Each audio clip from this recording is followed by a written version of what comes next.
You're listening to All Things Considered on WNYC. Tonight, partly cloudy with a low around 17. Tomorrow, Tuesday, mostly sunny with a high near 29, but the wind chill values will make it feel like the single digits.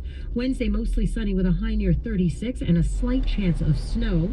Thursday, sunny with a high near 34.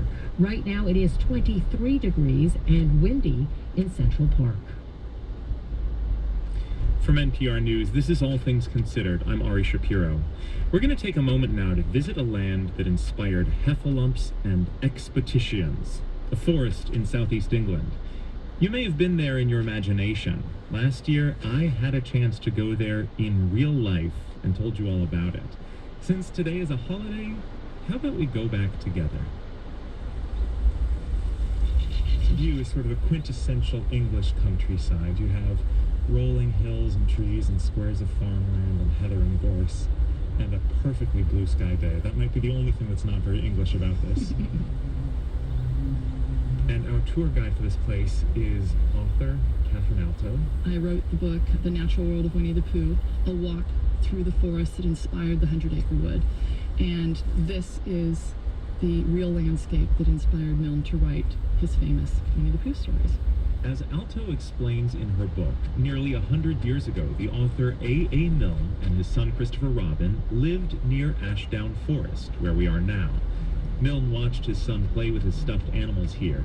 Ashdown Forest became the 100-Acre Wood, and Christopher Robin's adventures with Winnie the Pooh became some of the most beloved children's stories of all time about a honey-loving, silly old bear and his friends. Just a little ways down the path is a cluster of trees. What's that place?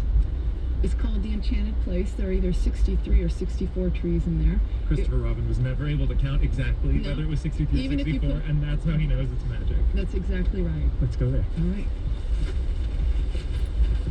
In the Enchanted Place, the trees make a circle, almost like a shelter. Dappled light streams through the rustling leaves overhead. It's the highest spot in Ashdown Forest. The ground is flat and inviting.